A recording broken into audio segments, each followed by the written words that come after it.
So now our students have access to the wonderful resource that is YouTube. There's lots of great content we can use, but one thing teachers have commented on is the existence of some distractions. For example, the up next suggested videos on the right, as well as the playground of potential doom of the comment threads. So what I'd like to do today is show you a couple ways to use YouTube without all of that distraction.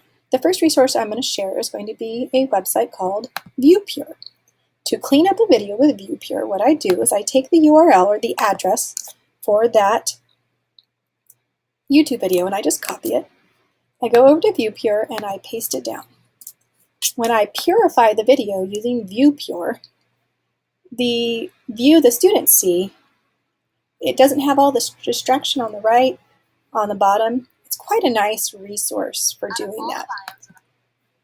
Now I would take this link that ViewPure created up here at the top, and I could copy it, and then I could paste it over into my Google Classroom or wherever it is I might want to use it. It comes up as a ViewPure link, but will show the YouTube video that I wanted my students to watch. A couple other ways to do this. Again, I have this wonderful resource, but I don't want to have the distractions for my students.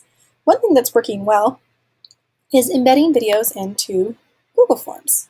So I created a simple Google form by going into my Drive and going New, More, Form. And I have this link over here that says Add Video. When I click on that, I can either search for the video or I can paste in that URL that I already copied. Oops, that's the wrong one because I want the YouTube link, not the ViewPure link. There we go. And I paste that in. There's my video. When I select it, it ends up right inside my Google form. So I can make it larger, and I have some things I can do. Get rid of that, and I have a video, and I even added a question at the bottom by hitting the plus sign and adding the question. It says, after watching the video, please write at least 3 facts you learned about the tundra biome. I can share this with my students in a number of ways. I can link it from my Google Classroom. I can grab a link right here and paste that link into my Google Classroom. And what the students will see will look like this. See, they have tundra biome video. They have that video right here in the middle. They don't have all the distractions of YouTube, and I can even collect a quick response.